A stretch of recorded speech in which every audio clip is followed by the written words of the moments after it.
We are talking today about addiction, and this is, I would say, one of the major problems that we have going on in society.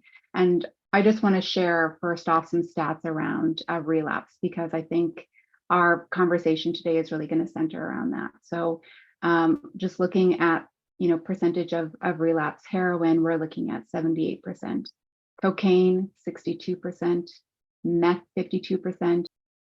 Yeah. Opioids, 95%, alcoholism, 90%, and eating disorders, even though this is actually quite a low stat, 35 to 49%. And I would actually argue that that's higher. Yeah. A serious problem. These are stats from the people who are actually making efforts at recovery. And those stats are around what the relapse rates are in that population. Yeah, we can't have conversations around addiction without just being very transparent about relapse. And I think that's part of the conversation that we're going to have today, because I think, the systems that we have in place, the programs, the services, while they're all great, they're not really making a dent in the problem. Yeah, exactly. Well, perhaps we should just give a little introduction for ourselves. So this is Candace Fox, and Candace is a student in the Professional Addiction Studies program at McMaster University in Ontario, Canada. And she's also has quite a resume in terms of working with energy to support people who are in the recovery process from addiction. So she's a certified havening practitioner. She's a graduate of the National EFT Training Institute. So she's a conscious EFT practitioner, an emotional success coach. And she's also a certified coach practitioner with the Certified Coaches Federation. So she comes to this conversation not just professionally trained and experienced, but Candace is also going to share her personal journey and why this is so vitally important to her. And I'm Nancy Forrester. I'm the executive director of NeftTi, the National EFT Training Institute, where we train and certify and mentor therapists and coaches, wellness practitioners in how to bring an energy framework to their work with all kinds of clients, but particularly clients who are dealing with addiction processes. Candace, I thought I would start with the quote. You already mentioned it. This is from Dr. Gabor Mate's recent book, The Myth of Normal. And we're really in alignment, I think, with his approach to addictions and recovery. And he gives a quote by Maria Slazavitz, who says, "We are long overdue for a new perspective, both because our understanding of the neuroscience underlying addiction has changed, and because so many existing treatments simply don't work." And that's perhaps difficult information to digest, but as you say, I think it's really important to acknowledge that so that we can have a conversation and we can develop these new strategies like emotional freedom techniques and other energy-based modalities that are going to be really supportive and helpful. And I live that. I just want to say, I lived that experience of going into treatment centers, and I probably exhausted every eating disorder expert in Saskatchewan, right? So I think that quote really sort of sticks out for me. It's because I lived that. Mm-hmm. Get the relief that I really needed until I found these tools. Yeah. Is there something else you'd like to share about your own personal journey and how it's informed your professional journey, and just really why we're having this conversation today, why it is you're taking this so seriously?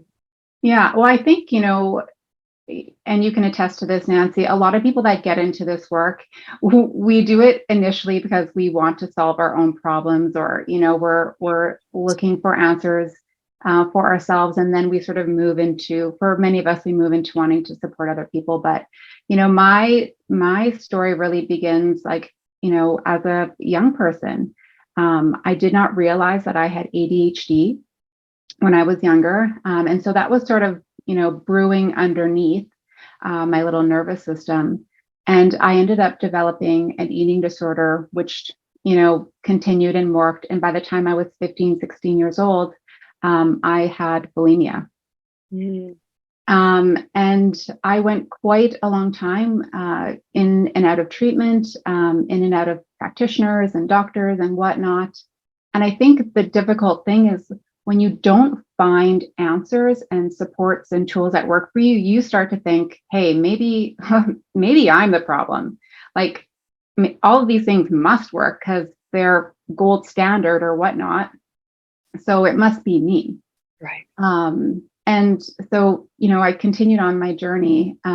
Luckily, I took a chance, and in 2014, 15, I went to the jungles of Costa Rica just on a complete and utter whim.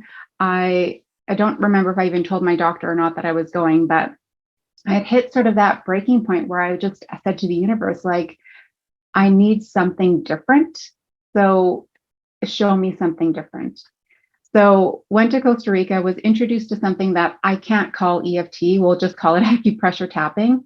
But the energy of that space, the energy of this eco-holistic community rendered my eating disorder like it was gone. It was like it never existed. And for me, it was just such a relief, but so eye-opening for me. It's like, what is it about this place that my eating disorder no longer exists? Mm-hmm. And what is it about you in that place?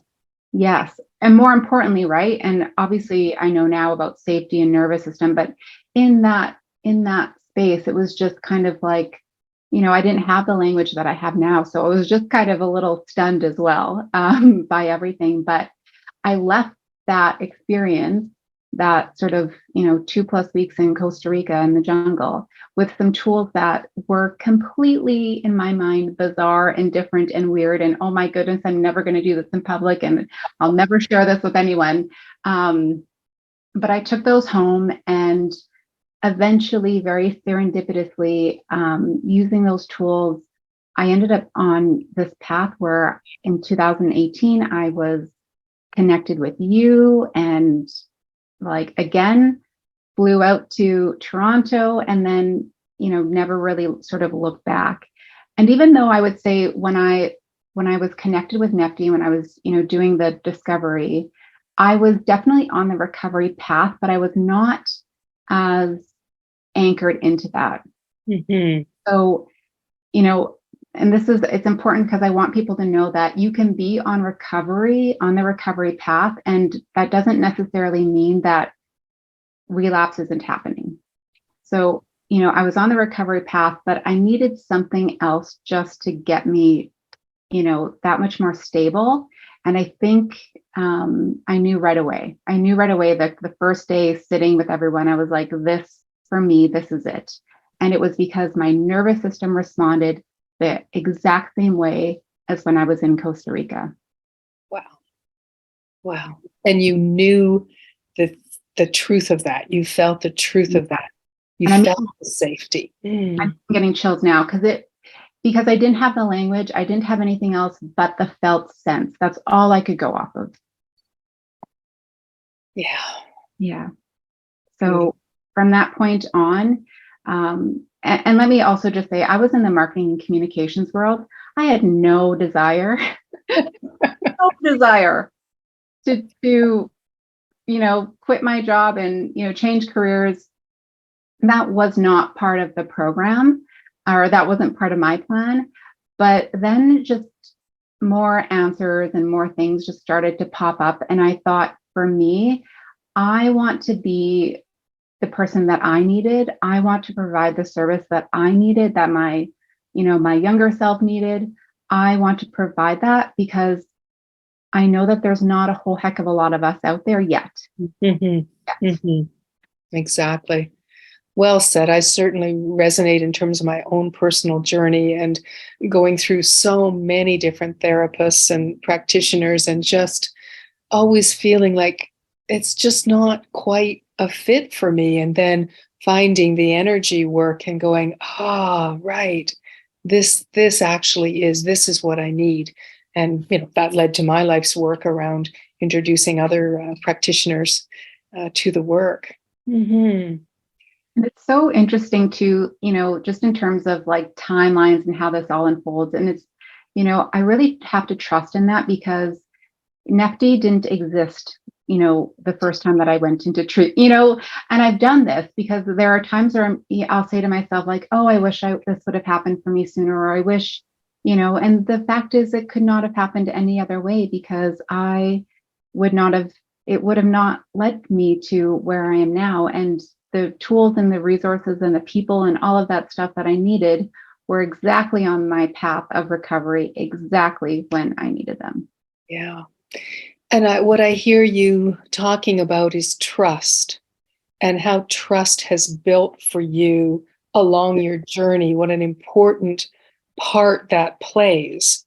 And I'm reflecting then that this whole addiction, recovery, relapse process, it's not simple, it's not straightforward, it's not linear, and it's not even about whatever the substance, person, thing is that is representing the addiction.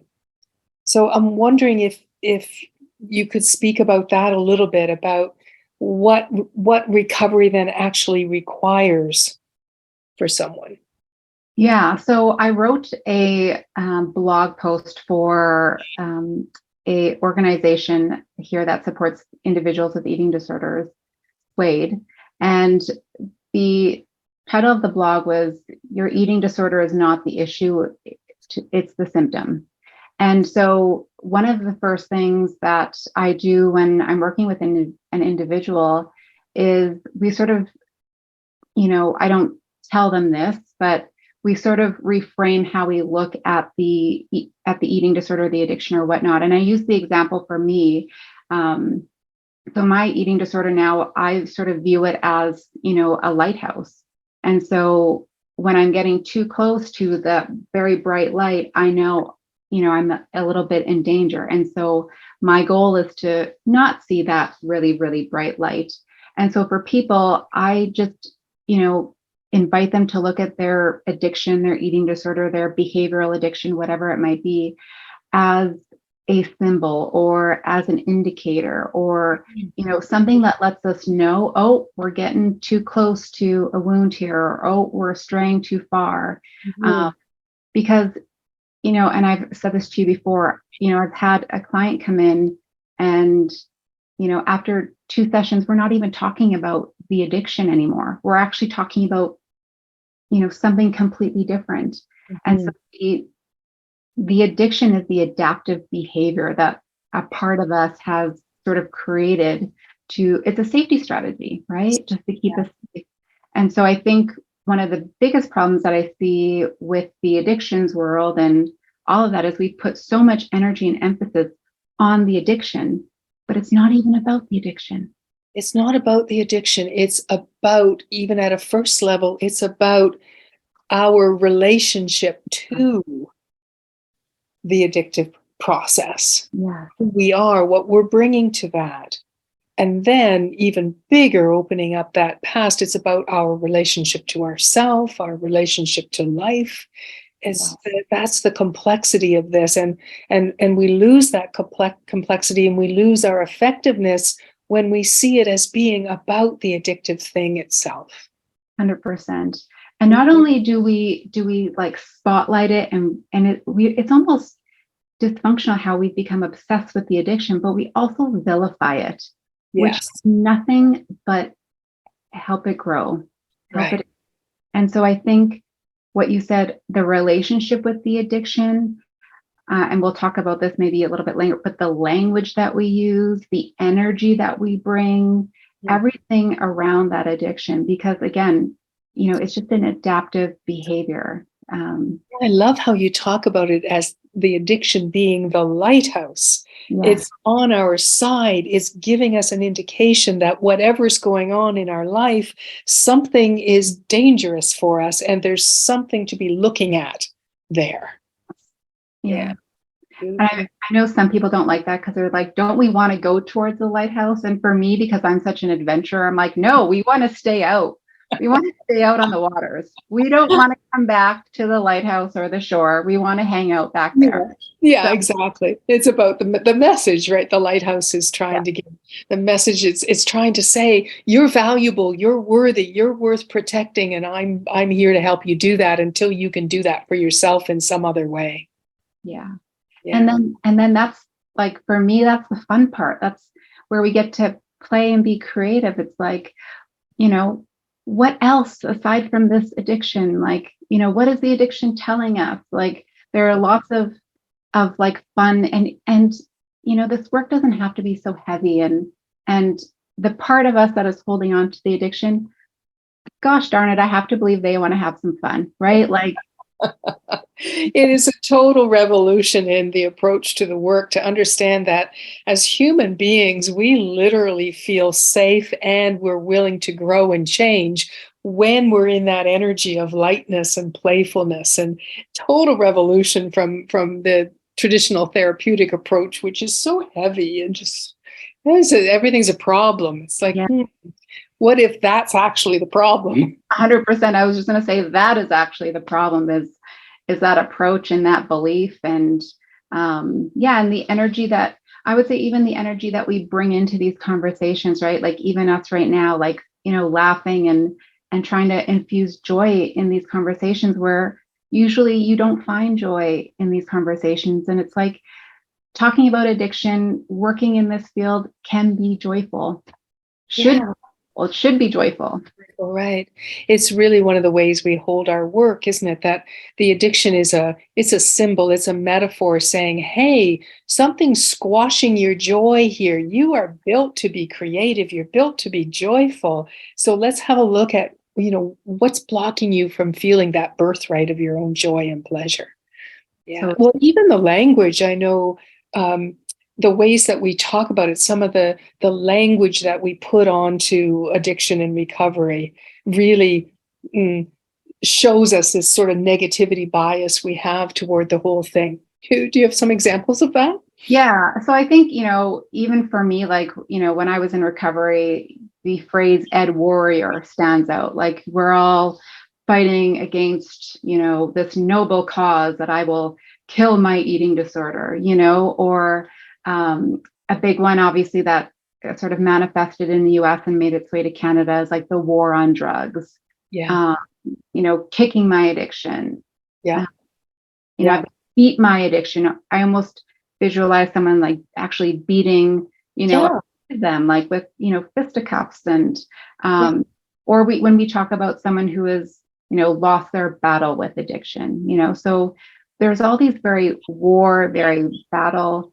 And for me, when, even as we're talking, like, there is an activation in me. It's like, it's like I'm, getting ready for war. Yeah, absolutely. And that's an activation of the nervous system, the defensive fight or flight reaction, which then pours more of the neurochemicals of stress into our bodies and sets us up more and more to engage in the addictive process. 100%. And then it is, with that language too, we're also kind of setting ourselves up to fail with that stuff, because anytime there is internal conflict within ourselves, no one's winning. Yeah. No one's winning. Yeah. Well, those are really the characteristics of the addiction process, isn't it? That there is, whatever the substance is, whether it's a substance, whether it's a person, whether it's an activity, this is not just substances, it's all kinds, whatever someone is using to feel better after they feel bad. Yes. That's so important to understand, that it's whatever they're using to feel better when they feel bad. And it works temporarily, which then reinforces the addictive process around it, right? Yeah. And it's something, even that emotional pain that we sort of feel that we are trying to numb against, right? We're, from a very early age, we are sort of taught to distract, like, and move away from that, and to not sit in that space, right? And so I think, we, even though language is important, I think even sort of how we talk about and how we approach just being uncomfortable as a kid, or being bored, or just emotional pain. I'm someone who has ADHD, and so for a lot of us, we feel pain differently. It's much more visceral. And so, like, that being okay, it being okay to be sad, it being okay to be angry, those are just emotions. We don't have to necessarily do something to get rid of them. Absolutely. And it leads into another point that I know you wanted us to talk about, which is how essential it is for the practitioners, therapists, coaches, whatever the title is, to be on their own ongoing recovery process because, let's just call it as it is. Addiction is on a continuum. We're all on that continuum to one extent or another. And as you're talking about, little children and how they're conditioned into believing that their feelings aren't important, is well, they didn't have a mature nervous system, a caregiver, somebody who could actually be there and give them the message that their feelings are okay with them, that that they're not going to be alone with them, nothing bad is going to happen, it's temporary, it'll move through. And so then let's fast forward that to the person then who chooses a practitioner and why it's important for the practitioner to be on their path. Yeah, I think, there are sort of two things that initially come up, and it goes to my first point. For those of us who have experienced addiction to some degree, be either personal experience or if we've watched someone, that brings its own level of complexity into a situation where you might actually be seeing clients that look a lot like you, or your story is very similar. And so that in of itself can be a gift, or it can be a nightmare. It's completely up to you. And if a client triggers me immediately, I'm like, oh, there's something, oh, this is good. This is good news. Like, there's something for me to work on. And it's really important for me to be vigilant in that working, not just in keeping our nervous systems regulated before and after a client, that's important as well, but to continue the internal exploration, excavation of, what's really going on in our lives, because healing is a verb. Yeah. Is right. There's no healed. There's no, that I wish it existed. I have told myself before it existed. It does not exist. So this is a constant, and it's a beautiful thing. It's a constant moving towards something that you're not quite sure what it is, but it is a process. So I think that's one. If you are someone who has that experience, and then, two, if you're an individual who maybe hasn't had that experience, I think it's still important. What were your messages about addiction when you were growing up? How does your family see addiction? What are your maybe biases or that you might have? Maybe look at the people in your community who has the majority of these addictions. What is the demographic?